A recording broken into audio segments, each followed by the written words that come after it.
All right, guys. Hey, we are in North Florida, and we're at a place called Drop Top Customs, and they do all these convertible conversions. And I've driven by here 100 times, and I've never actually stopped. But today I'm stopping, and this is why. If you look, these guys are the ones responsible for doing drop tops on cars, especially these Challengers. So you've got like this TA right here. So these are the ones that convert your Challenger, your Hellcat, your Demon, whatever, to a drop top. So if you see these around the country, these are the guys that put the convertible tops on. And so this one here is a really nice TA, beautiful car. Here's an RT Charger, or Challenger, RT Challenger. So a 392, and this is a really nice black top. And you can see when they do these things that they are just, they look fat. It looks like a factory. It looks like the factory would do this, and they've been doing this for a couple years now. And we're gonna look at this one. Here's an SRT. That looks like, is it a Demon? Let's see. It looks like the Demon. I can't tell by looking in there, but it's got the Demon wheels. It's got the Demon hood. It's a wide body. And this looks like a brand new car as well. So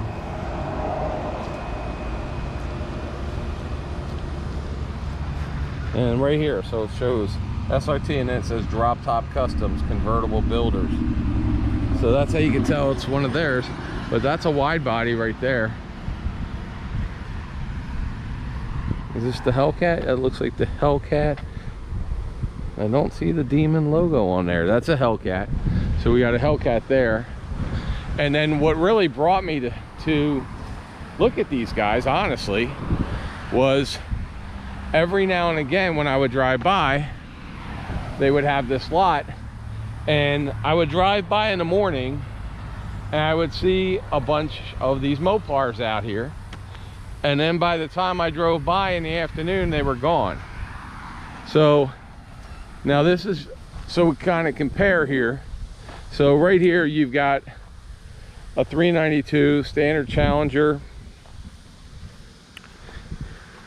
and you can see the roof line on this. So if we're looking, here's the roof line right here, and then if you look, here is the roof line. So if you look where it's cut, you can kind of see what they do is, even on the Challengers, you could see how this section, you have the filler on either side, but they don't have a filler once they replace this area. So, and this is the same car. Everything else stays the same. You got the same fenders. Everything's the same except for the roof line. And then it's really finished off nice. It looks really like it's a factory option. This is a Scat Pack again. So here's the silver Scat Pack, but it looks like a factory option. And here's the thing, guys. Number one, Mopar is a company that is used to doing this kind of stuff because they did it with the Superbirds. The Superbirds are when they had to send them out. Remember, Dodge did the Daytona in-house, but the Superbirds were sent out. So there's a lot of times in the history of Mopar that they sent stuff out. Here's a Scat Pack. This one is not yet. This one has a painted roof. It is not converted, and this one is not yet converted. And this one's got some like four-wheel drive thing going on or something with the big giant tires all around. So that's pretty cool. But one of the things about Mopar is that, kind of like how Shelby for Ford, Mopar wasn't afraid to send out to third-party builders their cars to have done. And what I've been told a little bit here, and we're going to talk to them in a minute or two, is that they work with dealers who want to offer these cars. So they offer these to dealers, and they can offer them as well to individuals, but they're also offered to dealers. But I wanted just to kind of come down here, and I saw this, I wanted to stop, and we're going to talk a little bit to the owner of the business. And they've had cars at SEMA. They've done cars, it looks like, for some celebrities. So welcome to another episode of Junkyards and Barn Finds with Sean, and I'm Sean.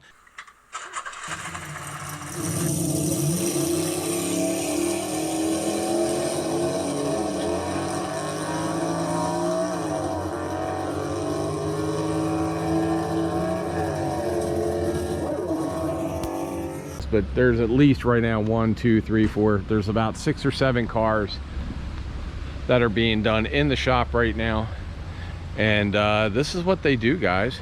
They just bring these cars in, and I'm looking, and it looks like their pretty much specialty is Mopar Challengers right now. I don't know, that's pretty much what I'm looking at them doing. And as you can see, they've had a celebrity car, they've had a couple really, they've been featured in magazines and everything. So we will just talk to them a couple minutes, find out how they do this, why they do this. And I just want to introduce you, especially because it's this week that we are going out to Carlisle. So we're going to be going to Carlisle this week, and I want to get you guys excited to go to Carlisle Mopar. So if you see one of these cars, you know it was made by Drop Top Customs Convertible Builders right there. You know where it was built. So, well, we know that all the Challengers are actually built in our friends to the north, the Canadians, is who builds all these. But, so, here's the man himself who builds these. And I'm Sean. I'm Jeff Moran. And How Jeff, you doing? hey Jeff. Yeah. And so I was just kind of talking about the fact that Mopar has a history with the Superbird and other ones, kind of like Shelby is with Ford, of sending cars out, factory cars. And so if they see one of these, especially when we're up there at Carlisle, that they're going to know it was done here. Oh yes. And by the way, I also was saying that in case you didn't realize, this will be the American manufacturer, because the manufacturer of all these is actually in Canada. So don't give me a hard time about having an American flag on a Nissan, because these are all Canadian cars. So you're all driving imports. So, but so is this your, I took a picture of the green one in there that was in rides.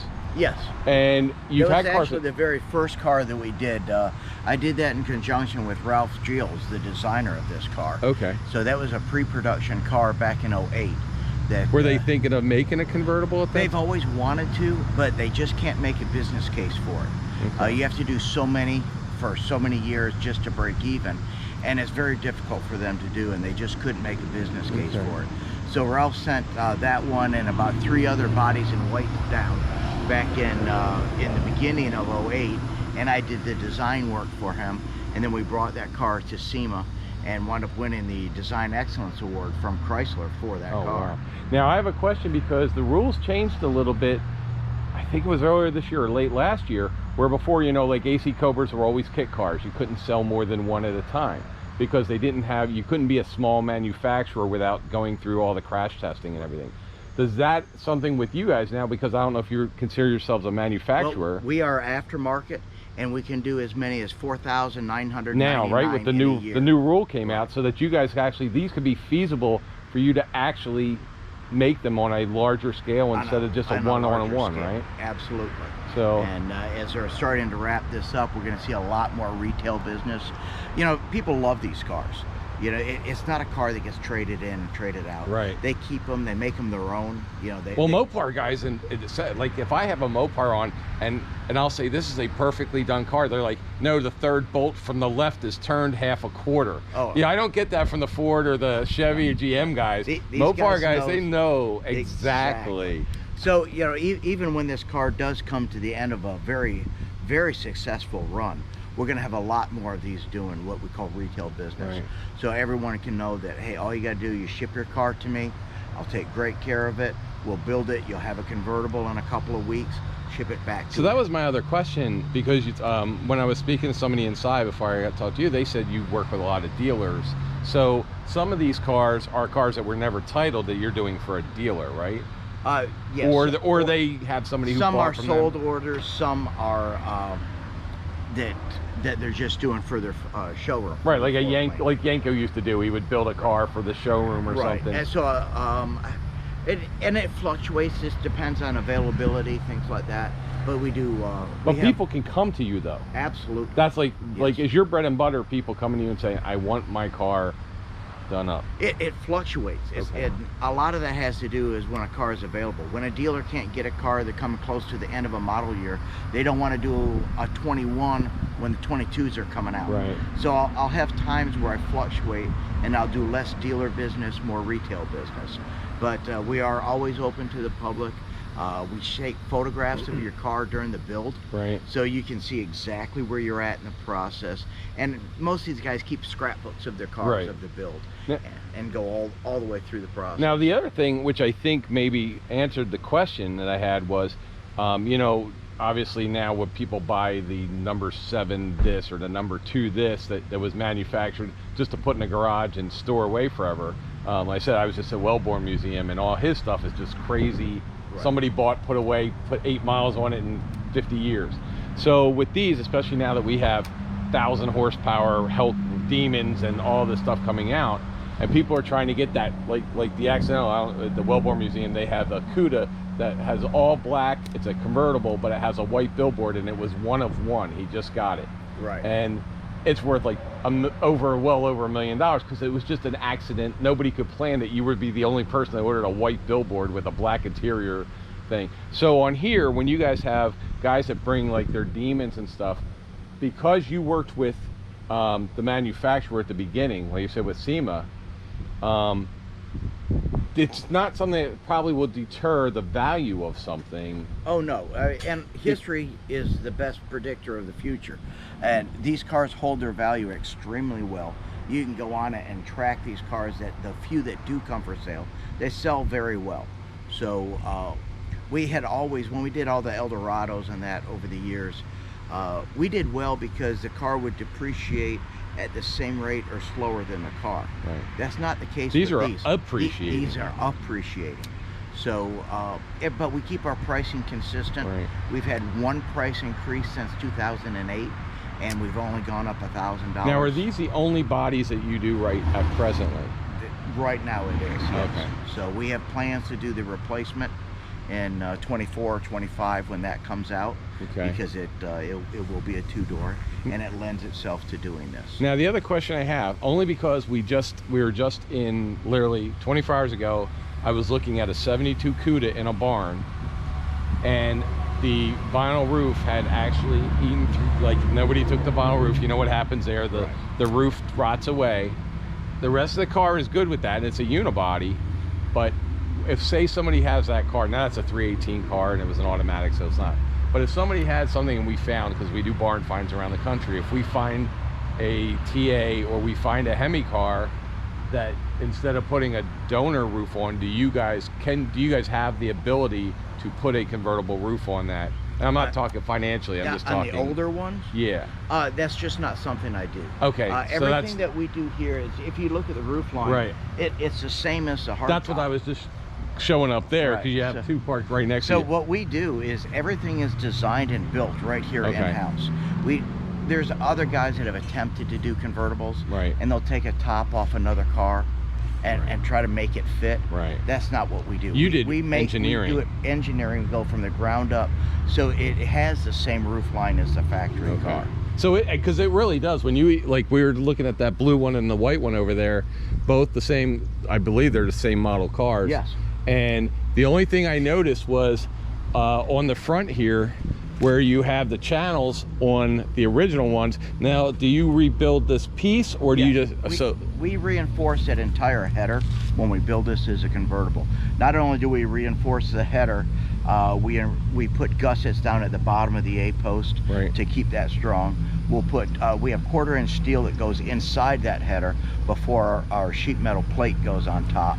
And then we also fill in where that seam was, and we fill that in with sheet metal and weld that in, so you're not just throwing a bunch of filler or Bondo in a car. Because for those of you guys who are watching who may not realize, convertibles, like a standard, like the car that's taken off there, which is really pretty cool, but if you have a hardtop car, the structural integrity of that car is built also the hardtop. When you put a convertible on, you're losing that structural integrity. So when you're designing, you can't just cut the root. Well, you could, and then you have a sandwich at some point when you know, as soon as you hit the rear, and especially if you have a Demon, you're gonna crunch that car in half. It looks like a Demon taco.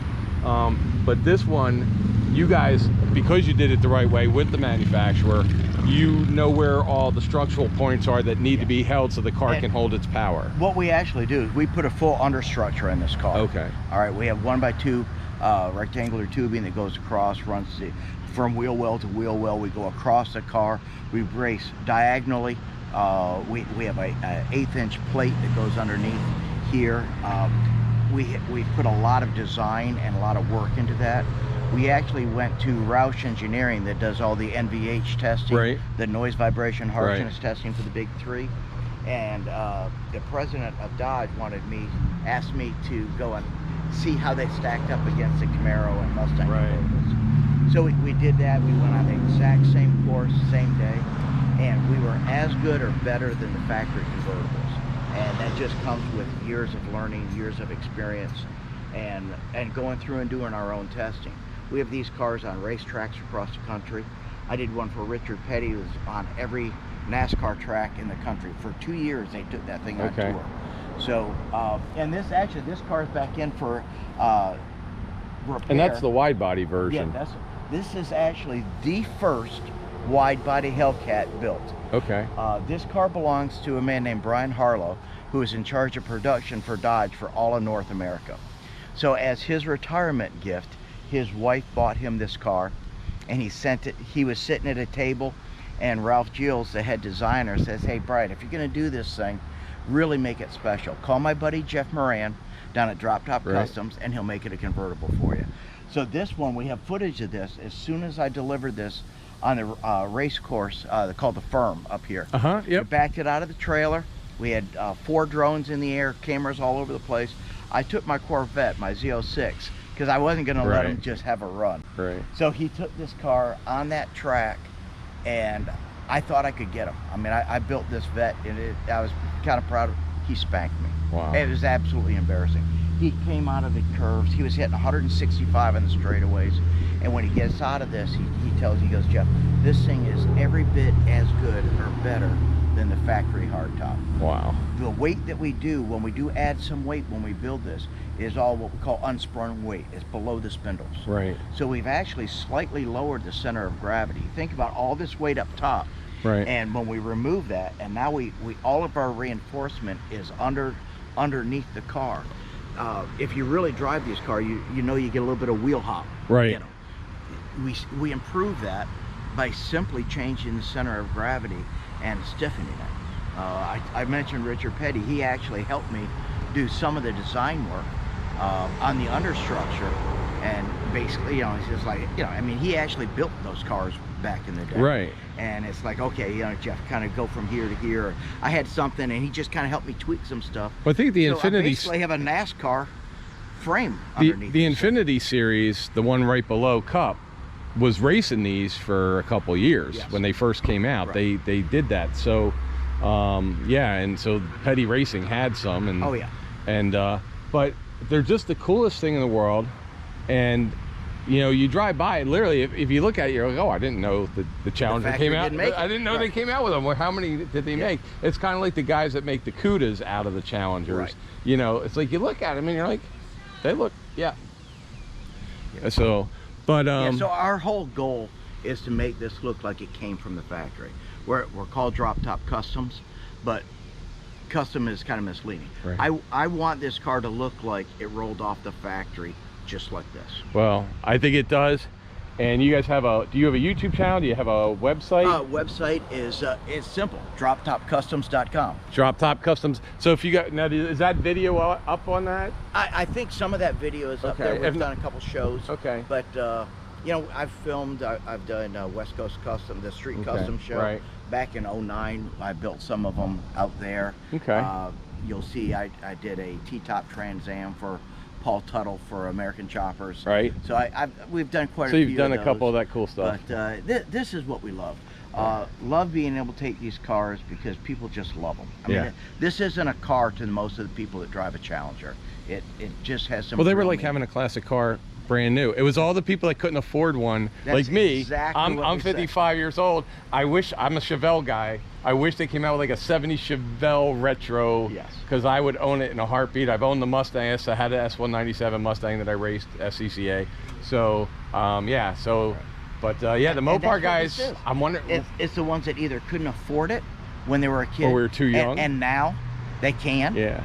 And this, I mean, this is great. We love those old cars, but these things actually stop and turn. Yeah. And not have air conditioning. And we just did the hot rod tour, and you didn't see a lot of these on the side of the road with their hoods up. Exactly. So you get all the feel, you get the performance, but you get modern technology in it, and now you can get a convertible. And if somebody wants to reach out to you guys to have theirs done, is there what's the best way? Yeah, you just do it right through the website. Okay. We got phone numbers on there. You can email so all us. your contact stuff and all everything. The contacts right on and the it website. takes, you said, what's your backup right now? Right now I'm back up. I'm looking at probably 4 to 5 weeks total. Oh, that's it. Okay, awesome. Once it hits production, we're looking at about 2-week build time. Okay. Well, and I don't go into prices of cars. I don't go into prices of this stuff. That's between you and the people you talk to, because I'm sure there's 27 different packages. No, there's one package. Oh, okay. We're easy. We're 19,000. There you go. That includes everything. There you go. Well, that's easy. Yeah. Especially if you just bought a $100,000 Demon. Exactly. So this is like the price of some new brakes. Exactly.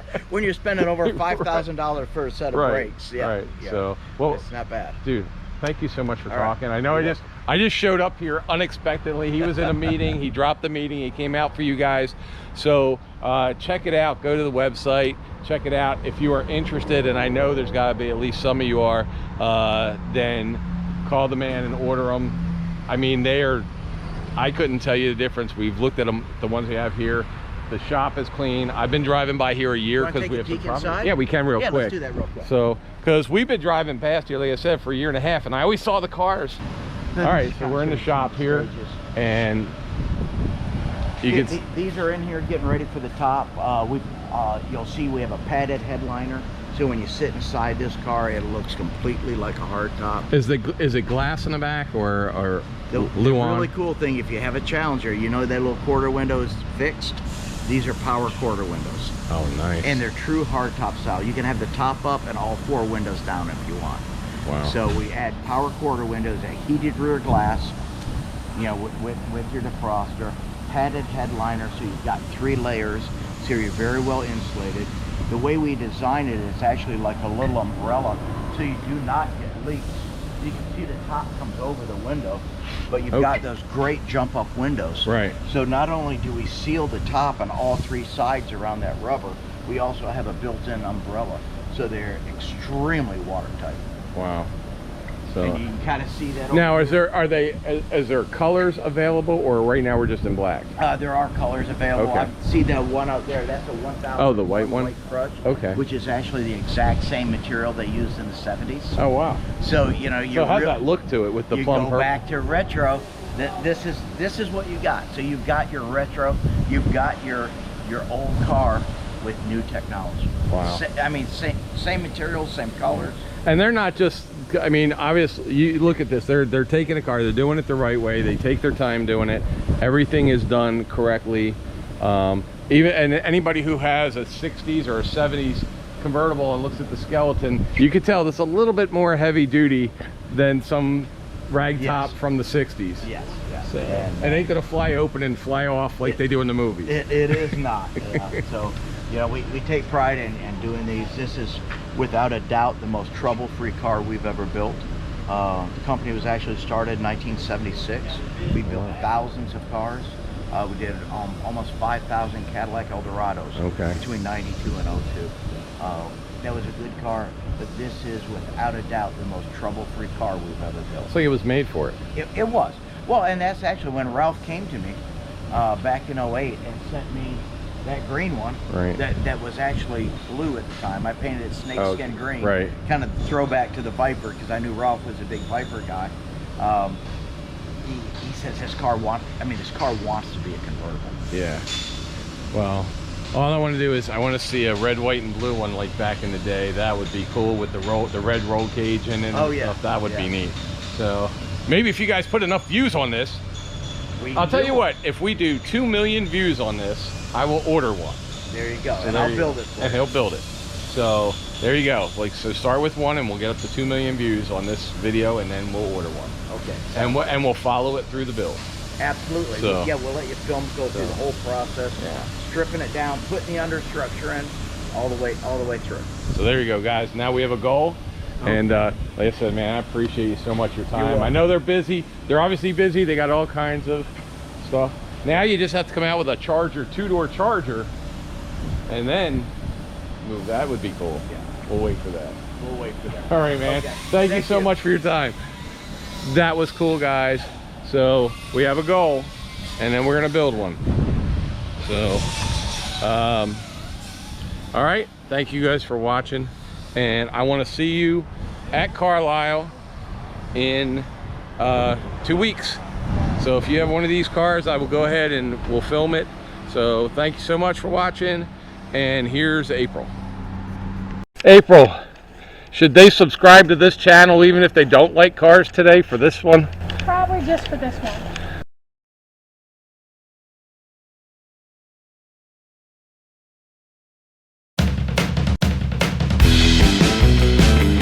Where it says merchandise store right here, merchandise store link, you will see it says https:/junkyards-barn-finds, and you click on that and it's going to take you here.